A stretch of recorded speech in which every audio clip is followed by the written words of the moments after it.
As November 16th, 2018, the NFL going into the latter part of the year. Thanksgiving is coming up next week, so these are the games before Thanksgiving week. And Monday night, big game. Maybe the two best teams in the NFL right now, the Chiefs and the Rams, square off at the LA Coliseum this Monday. Actually, they were supposed to meet at supposed to play in Mexico City, but the stadium got really torn down. So to talk to us a little bit about that is Jeff Fawver. Welcome to the Sportscast. Thanks, Santiago. Always glad to be here. So, Jeff, big game this Monday. Yeah, go ahead. Yeah, I was just going to say, it's funny because I do think obviously there will be a lot of points scored because you have the two best offenses in the NFL.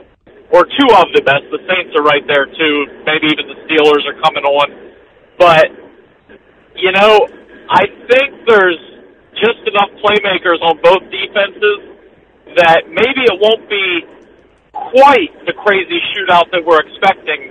Because a lot of times when you really, really high over-under lines, the defenses tend to take a little bit of pride and play a little better than we expect.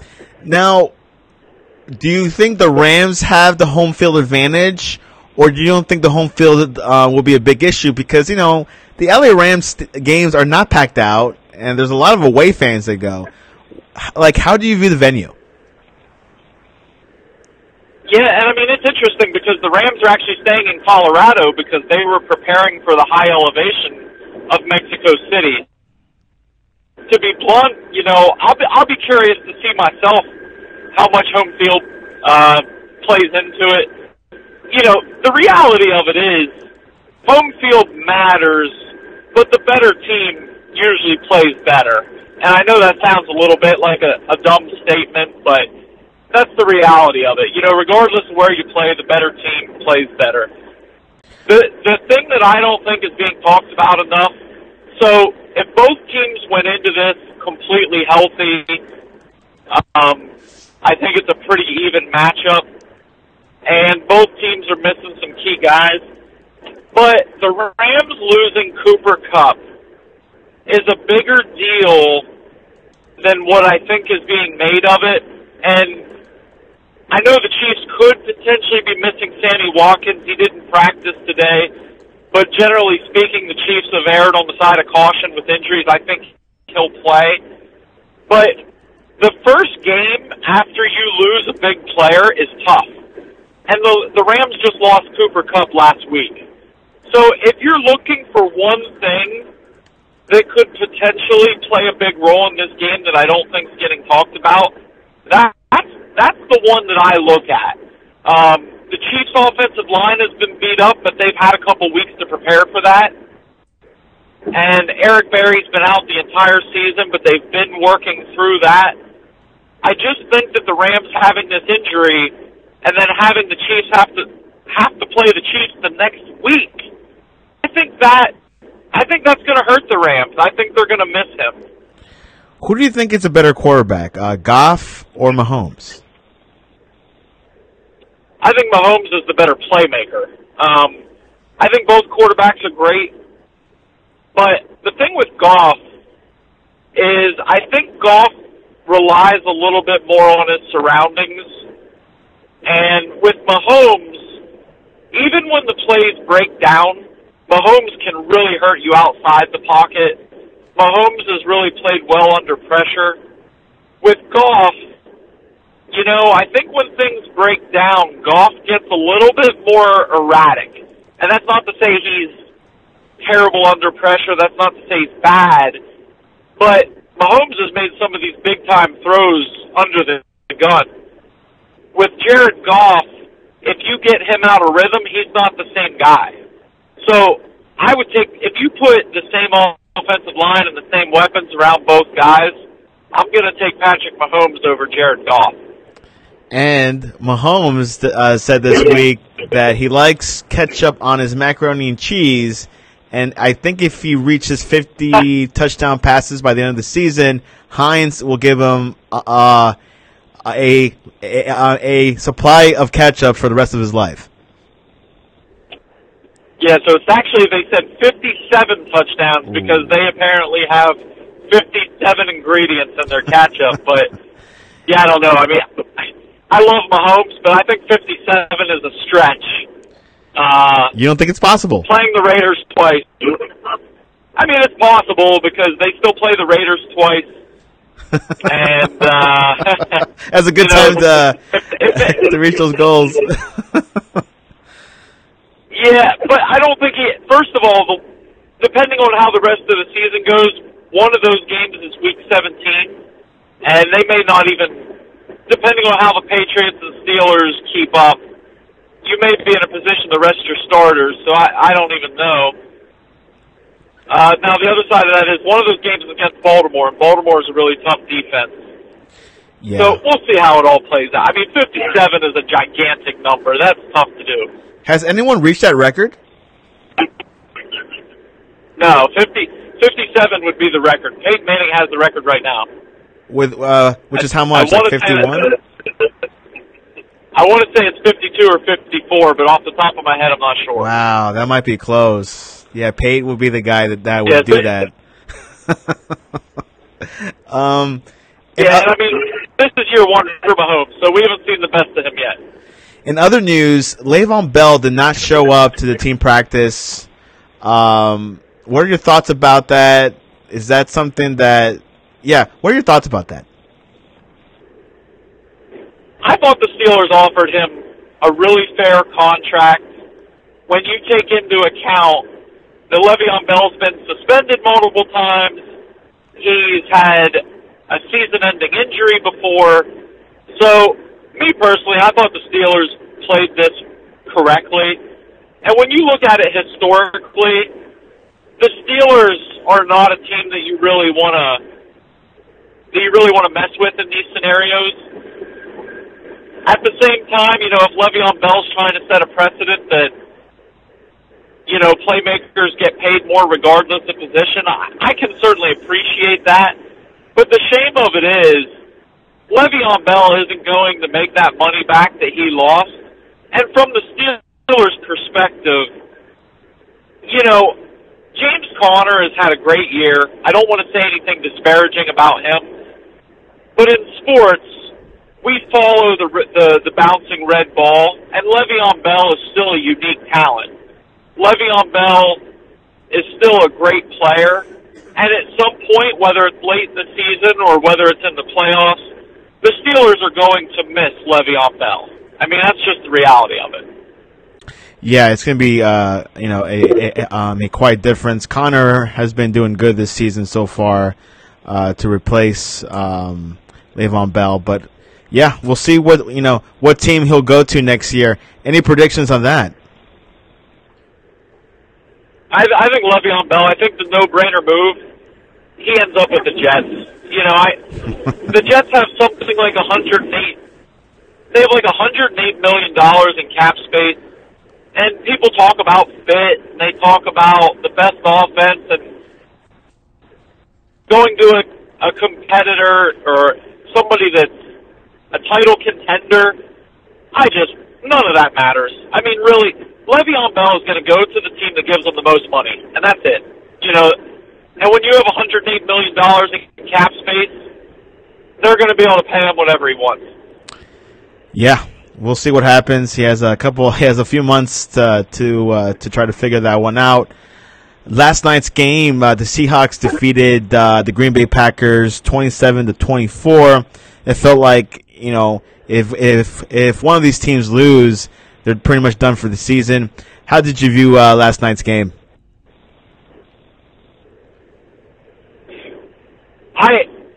I was disappointed that McCarthy wasn't more aggressive at the end. You know, on the 4th and 2 play, your defense has been obliterated by injuries. They haven't been stopping Seattle. On that 3rd and 2 play, Aaron Rodgers just made a brutal throw. So some people would look at that and say, see, Rodgers made a bad throw. I look at that and I say, what are the odds he throws 2 in a row? You know, Aaron Rodgers is a great quarterback. Got to trust him in that situation. I just didn't think the Packers played all that well in the second half. I was surprised they didn't challenge the catch, the deep ball that set up the Seahawks' last touchdown. You know, I understand they only had one timeout left, but I just don't know. When I watch the Packers, it's a hard thing to quantify because I think they have a lot of good individual players. I think Aaron Rodgers is still as good as it gets. They still have explosive playmakers. They still have pass rushers on defense. They have the young corners on defense that play well. But at the end of the last 3 out of the last 4 games, it just feels like they just don't make enough plays when it matters. And sometimes it's the offense, sometimes it's the defense. But with all that said, they're not out of it. You know, you look at the NFC North, and the Bears and Vikings aren't necessarily pulling away. So I still think the Packers have a chance, but they're going to really have to play a lot better down the stretch. Do you think Mike McCarthy might be done if he doesn't do well after the season? I think unless he makes a heck of a playoff run, I think he's in trouble. It's not to say it's all his fault. I think he's a good coach, but when you have either the best or maybe the second best quarterback in the NFL, and you're 4-5. I believe they're 4-5-1 now. Unfortunately, the reality is you just have to be able to get more out of your team. Quarterback is so important, and the Packers have one of the absolute best, and they're just not getting enough out of their team when you consider that they have that great advantage. Yeah, it's a situation where they have one of the best quarterbacks, and it feels like this year was wasted, you know. And obviously he had like a little bit of a knee knock, but came back and is performing well. But it's just like the play calling and things like that are just not, you know, really doing well. But yeah, how do you view the New Orleans Saints? Yeah, sorry. Go ahead. All I was going to say is the Packers don't do anything to make offense easy. Yeah. If you watch a Sean McVay offense, you watch an Andy Reid offense, you know, they use motion. They use a lot of varied formations. They do a lot of things to make life easier on both the receivers and the quarterback. You don't see much creativity coming out of Green Bay. Yeah. Devontae Adams and Jones, it feels like it's not enough, and I guess like the whole Jordy Nelson move kind of affected them as well psychologically. What do you view about the New Orleans Saints? It feels like the Saints are a contender now. I mean, they beat like the Rams last week, so do you think this team could go, could possibly go deep? I'll say this: as long as the Saints stay healthy, I have a really tough time not seeing them in the Super Bowl. And the reason I say that is just that nobody wants to go to New Orleans and have to play at New Orleans. And the Saints' balance doesn't get talked about enough. Now, you know, their defense definitely has some holes. Their defense is not great by any means. But when you look at the other top teams, Kansas City's defense isn't great. The Rams' defense isn't great. The Steelers' defense isn't great. The Patriots' defense isn't great. So I feel as though, you know, using defense as an argument is a little bit of a cop-out when you look around the league at the best teams. And what the Saints do well is they're so balanced on offense. They have two running backs that can hurt you in different ways. Mike Thomas is a nightmare to cover. And Drew Brees, obviously, is one of the most equal opportunity passers we've ever seen in the NFL. So he's going to just hit the open guy. Now, my only concern with the Saints is if they play a team that can slow down Mike Thomas without overly committing to him, that could create some issues. But, again, that's easier said than done. Because the only team that has a guy like Jalen Ramsey is the Jaguars, and the Jaguars aren't in the NFC, and they're probably not even going to make the playoffs. Ooh. So when you look at the NFC, you know what I mean? So you look at the NFC and you say, okay, who are the best corners in the NFC?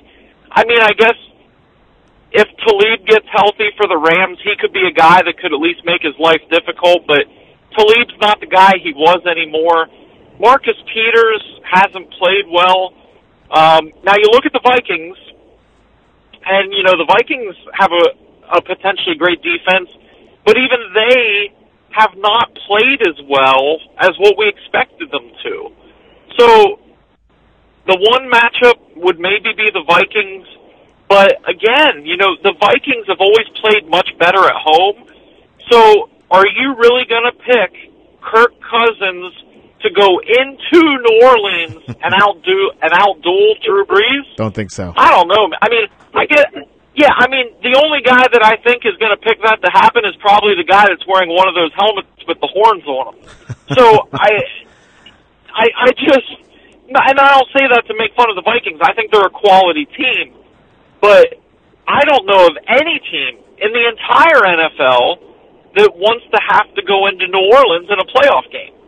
I just don't see it. Do you think the Jaguars are out, they're in trouble, or do you think they have time to turn things around? So they're in trouble. My biggest worry with the Jaguars is that the reason they were good last year is because they had a dominant defense, and on offense they could run the ball because they had a really, really good offensive line, and then Bortles could just be a game manager. Now, I know in that Steelers game he put up a bunch of points, but that was still because they dominated the line of scrimmage. What you're seeing now is that the offensive line, it started with their left tackle, Cam Robinson. I think I'm butchering his name. I think it's Cam Robinson, their left tackle, got hurt, and he's a great player. He's playing awesome in the run game and the pass game. And Fournette was banged up. So as the season's gone on, they continue to lose offensive linemen, and they can't control the line of scrimmage on offense. So now what you have is you have Bortles being asked to do more. And when Bortles is asked to do more, we've seen this story 100 times. He's just not the guy. So now the offense isn't pulling its weight. The defense is on the field too much. So the defense is getting worn out. And what happens when you leave your defense on the field too much? Well, then you start to lose players to injury on defense, too. So I don't think the Jags are necessarily out of it because their division, you know, not to take anything away from the Texans, but the Texans, I don't think they're going to blow away the division and pull away. The Colts are playing better than we anticipated. But just for the record, the Colts were the team that I said was my surprise wild card team. Yeah. Way back when we did the NFL season preview, because Andrew Luck is so good. Andrew Luck is he's so good, and they fixed the roster a bit. But to answer your original question, sorry, no, it's okay. No, it's great. There. No, it's okay. The Jaguars still have a ton of talent on defense, and if there's one thing, you know, they play the Steelers this week, and I will say they have to beat the Steelers to keep their season alive. Yeah. What we've seen with Mike Tomlin teams is sometimes they go on these really positive runs, but then they play a road game that they should win, and they don't. And when I look at this game, I say the Steelers should win, especially, you know, as banged up as the Jaguars are, especially on offense. The Steelers should win this game. But that's exactly the game that in the past the Steelers have faltered with. And I know I said this last year and it ended up not holding up. I look at the Steelers, how healthy they are, and I'm not wishing injury, I'm not saying that, but it is just stunning how healthy of a team they are. It's unbelievable. Especially now. I think at some point, this late in the year, I just think that the Steelers at some point are going to face some adversity with injuries because they really just haven't yet. And I mean, I know Shazier. Guys are going to kill me and say, "Oh, look at." I get it. The Shazier injury was gigantic, but even with that injury, they lost less snaps to injury than any team in the NFL. So eventually, they're going to face some adversity just because every NFL team does. And if they get some guys backed up this week, the Jaguars might pull the upset. Right now, who are your top 4 in the AFC right now? It's got to be Kansas City, Pittsburgh, New England, and, boy, the fourth one is tough. I mean... Is it Pittsburgh? I guess you would have to say it... Well, Pittsburgh's second or third. Yeah, sorry. Yeah, you said Pittsburgh. Yeah. I think you might have to say it's the Texans. Wow. I mean, because the Bengals are falling apart, the Ravens... I mean, I was surprised at how poor the Ravens looked against the Steelers. Yeah. I was really... I thought that was as bad as the Ravens have looked in a very, very long time. And I understand their offensive line is really beat up. But, Joe Flacco, and maybe this hip injury that was revealed was part of it, but Joe Flacco was brutal in that game. Yeah. And I think the way he played had as much to do with Lamar Jackson getting a chance now as the injury. So I think it's the Chiefs, the Steelers, the Patriots, and then I think you have to go the Texans just because at the very least the Texans play up and show quality. They play quality football on a week-to-week basis. Do you see any significance with the Titans beating the Patriots? Do you see anything, is the Titans that good or they're just playing at home? I think the Titans' defense is a viable. I think the defense is good. I don't want to take credit away from the Titans, but at the same time, in every sport, but especially in the NFL, we're quick to when a player starts to decline, we want to bury them and put them in the retirement home. I think that Titans game showed a little bit that even if Gronk is not the Gronk of old, even if he's not the dominant player, he's still really good. He's still important. And the Titans didn't have to worry about Gronk, and they were able to shut everything else down. And really, I think more than anything, what it shows is the Patriots need Gronk to be healthy, and they need home field advantage to really be scary. Because if you make the Patriots go on the road to Pittsburgh or on the road to Kansas City, they're not the same team. The Titans, if we're looking at the long picture or at the long-term view of this season, the Titans' defense is good enough that they could scare somebody, but the Titans' offense is still pretty... their offense is still something that you would have watched in the 80s. It's... That's how good Jeff is. He remembers the 80s teams. Yeah, I look... Do you remember... Their defense isn't as good as the Giants team, but that's kind of what I think of. Mariota is a mid-level quarterback. He can make some plays with his legs. The defense is really good. Now, Corey Davis is nice. I will say that. Corey Davis is nice.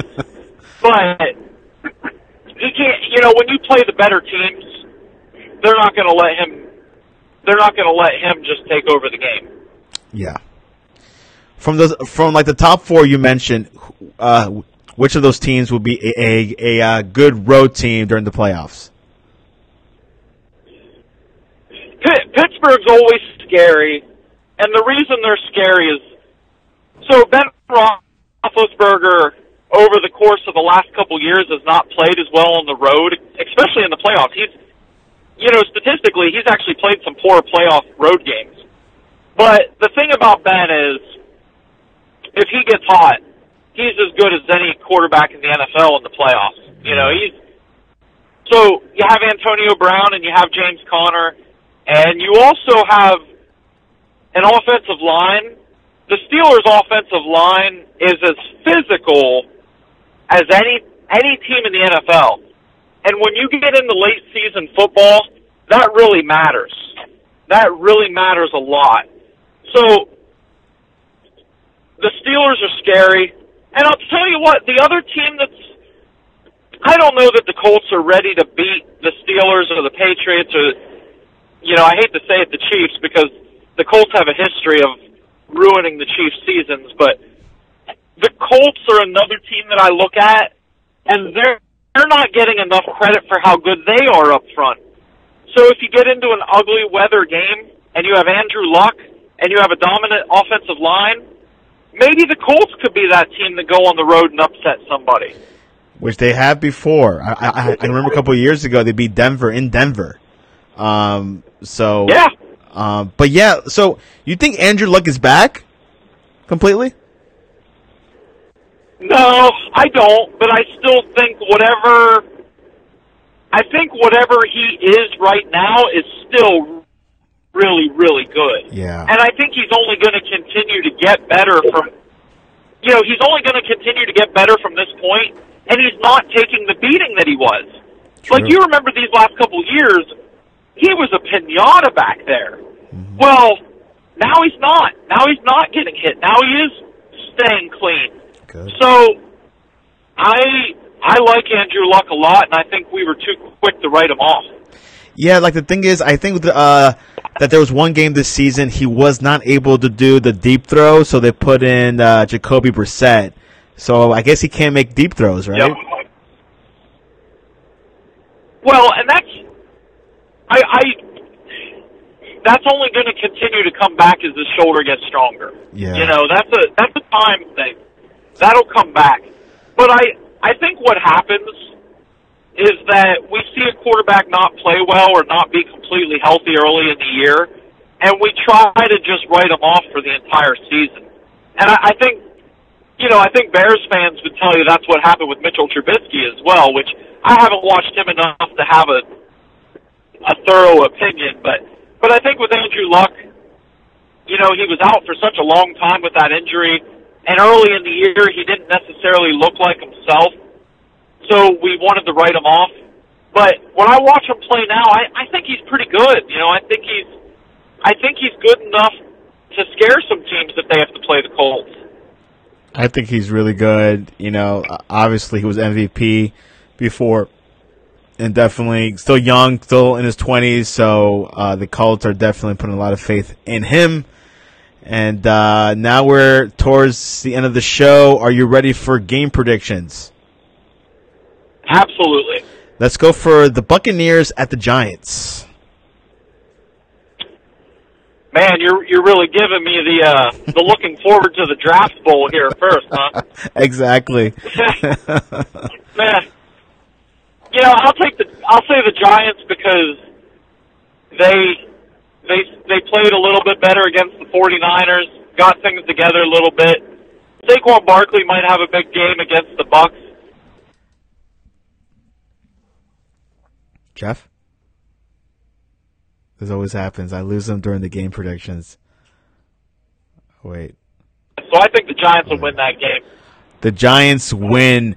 Pittsburgh at the Jacksonville Jaguars. So I gave you that whole spiel about how the Jaguars have to win and Yep. the Steelers play down to the competition, right? I gave you that whole thing. The Steelers are going to win by 15. Wow. I mean, Ben has been playing really well. I think maybe this is the year that the Steelers just get past that mental hurdle. And I also think, so the Steelers are one of these teams, they have a little bit of a swagger to them. And if there is one thing that the Steelers love to do, they love to have these games where they kick somebody when they're down and get their touchdowns, and Antonio Brown gets to talk trash on social media. They love those games. And I think the Steelers will see that the Jaguars are a wounded team, and they'll feel some kind of vindication, getting revenge for the Jaguars going in and beating them in Pittsburgh in the playoffs. And even though it's not even though there's not necessarily a correlation there because there's a big difference between a playoff game and a regular season game, it'll give the Steelers an excuse to talk some trash and, Antonio Brown to put out the business is booming hashtag and all those things. And I just think the Steelers will use that, and I think they'll win the game by double digits. Ooh, which that game is going to be good because usually Jacksonville beats Pittsburgh, but this season is a little bit different because Jacksonville is wounded and they're struggling with the whole running back. Now we know that their offense really dependent on the running back Fournette, which is a really good running back, but he's not back yet. Next game, Cowboys at the Falcons. Cowboys big. I think the Falcons are just. I think they're cooked. I think the Falcons are cooked, and I think the Cowboys are. I wouldn't say the Cowboys are playing great, but I think they're starting to play better at the right time, and their offensive line's beat up, but. I watched a lot of that Eagles game, and I thought the thing that the Cowboys did right is they leaned on Ezekiel Elliott a bit, and even though the Cowboys defense didn't necessarily play great, their pass rush is still good enough to cause some problems for the Falcons. So I think the Cowboys win that game by a touchdown. Do you think Dallas is back because Amari Cooper? He's in the team. You think the whole Cowboys chemistry has gotten better? I think Cooper helps. I do think Amari Cooper can help them, and he's a good player. I think it's a little too soon to say they're back, but I'll tell you this: the Redskins are another team that's really beat up, and when you have Alex Smith as your quarterback, you're going to play a lot of low-scoring games. So. Don't write off the Cowboys yet. They can still win that division. Yeah, I really hope the Cowboys do well because they got so much talent. They're young. What we saw 2 years ago, I saw, how much excitement was with that team, and I really hope they're still in it, which they are. They're still in it, which they can beat Atlanta. It's beatable. So, next kind of weird game, Cincinnati at Baltimore. Oh boy. Yeah, I mean, know. Baltimore's going to be starting. Yeah, Baltimore. If he's held, I guess Lamar Jackson missed practice too, but I don't know if he practiced today or not. But if Lamar Jackson's the starting quarterback, the Ravens may get a few plays out of what's the word? They might trick the Bengals a few times early before they catch on. The Bengals' defense is dead last in the NFL. So on offense, the Bengals are likely to be missing A.J. Green. So I think the Ravens will handle business in this one. And, the Bengals, ever since they got blown out on Monday Night Football, they just haven't been right. And I'm afraid they're going to free fall a bit. So I like the Ravens to win. Denver at the Chargers. This is an upset. I like Denver. I really do. So the Chargers are kind of this media favorite pick, and the Chargers are good. Look, the Chargers are legitimate. I'm not saying they're not. They're a good team. But they're due for a loss. The Broncos are coming off their bye, and the Broncos, as bad as their record has been, they play teams tough. They really, really do. And Denver's defense is physical, and they're not going to give the Chargers easy plays. And this is a game that I just think the Broncos do just enough, and they're going to win a 20-17 ugly game. I can see that happening, especially in L.A., which is pretty much a neutral ground, I think. So I could definitely see Denver. Yeah, it has been. Yeah, pulling an upset on this one. This is a big game, according to ESPN. Eagles at the Saints. The Saints. Look, man, I'm not picking against the Saints at home if they're playing the AFC Pro Bowl team. The Saints aren't losing a home game, man. And look, the Eagles will put up a fight. The Eagles know how important the game is. They'll come out. They'll fight. Carson Wentz will make some plays. I'm not saying it's going to be a blowout, but the Saints are going to win at home. That's just how, I heard the Eagles have to win to. They'll win by 10 points. Well, I heard the Eagles have to win to stay in the in the playoff hunt. I mean, yes, but at the same time, I keep going back to when you look at the records of the teams in the division, the Eagles still play the Redskins. Yeah. So the Redskins aren't going to blow away the division. They're not going to pull way ahead. So even if the Eagles lose this game, it's not over. Obviously, it's better if they win, but I don't see it, man. I just don't. The Saints at home are just a monster. Yeah, you're right. Saints look good. I mean, I know I say this every year because they have Drew Brees, Kamara, but man, and now they have Brandon Marshall, which is not saying much, but I heard this might be his first season making it to the playoffs. Brandon Marshall can at least make a few catches for you. He always stays in great shape. He's a physical presence, but he was a free agent for 10 weeks for a reason, So we shouldn't look into it too much, but at the same time, you can't fault the Saints for overturning every stone to try to be dynamic on offense. Stay dynamic, I should say. Yeah. Minnesota at Chicago. I like the Bears just because they're at home, and I think they've been playing well. Trubisky, I don't want to be a hypocrite. I think Trubisky's been playing really well. I'm kind of lukewarm on him just from what I've seen. Now, granted, I don't watch him every single week, so I don't want to say anything poor about him. I think Matt Nagy has done a great job with him, and I really like that he's been creative on offense. The Bears have a nice roster. Just if you look at it top to bottom, offense and defense, the Bears have a lot of quality players. I just think in these division rivalries, having home field advantage matters, and I think the Bears will win in a close game. The Bears win at home. And finally, the marquee game of the week and of the weekend, Kansas City at the LA Rams. So the thing that scares me about this game is, so I'm going to pick the Chiefs, but here's the thing that scares me. The Chiefs' interior offensive line, they're missing their starting center and their starting right guard. And who's going to line up there? Well, Aaron Donald and Ndamukong Suh. Now, the thing that I think gets overlooked, though, is that the Rams don't have a great edge presence, although Fowler definitely helps with that. And the Chiefs' tackles are very, very good. Eric Fisher struggled last week. He had a bad week, but overall he's been very good this year. The reason I think the Chiefs will do just enough to win is that I think it's going to take a week for the Rams offense to adjust to not having Cooper Kupp.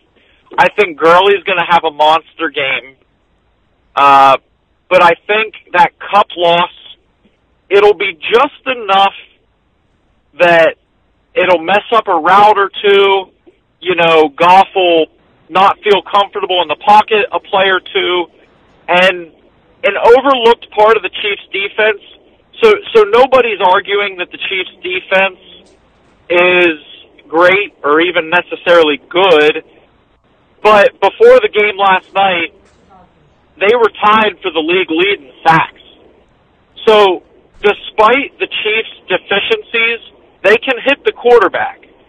So I just think that Jared Goff will get flustered a little bit more than Patrick Mahomes, and I think it'll be a 42-35 or a 35-30 type game, and the Chiefs will do just enough to win. What statement will... And the Chiefs' special teams is better. Yeah. You could say, whoever wins that game might be the best. So the thing is, you still have the Patriots. It's just between those three, so we can't say, the winner of this game is probably the best team. So... You still have the Saints, too. Yeah, the Saints, too. You're right. It's not one game, but it is it is a big game between these two juggernaut teams. So we'll see what happens after Monday night. I'm going to watch it very closely because it's just one of those games. I wish that game was on Thanksgiving, but it'd be a whole different dynamic then. Definitely. Anyways, Jeff, how can people reach you on Monday night if the Chiefs win or they lose? Well, if they lose, you won't be able to. Okay. But I'm just kidding. Either way, best way to follow along is on Twitter at JT and as usual, it'll generally be pictures of barbecue talk, and also NFL all the time. Do you preview the game before the game? Like, you kind of tweet about the game before it starts? Generally, yeah. I mean, leading up to it, usually a lot of guys on Twitter. There's a lot of great guys to follow along with too that I follow along myself, and they do a great job of going in depth. But yeah, I mean, I'm usually a lot more confident a week before the game than I am the hour before the game. That's just my nature. But yeah, I love it though, man. I can't wait. It'll be a fun matchup. It should be a good one. Get your coffee ready. It's going to be a late one. Anyways, Jeff, thanks for coming on to the Sportscast. Thanks for having me, man.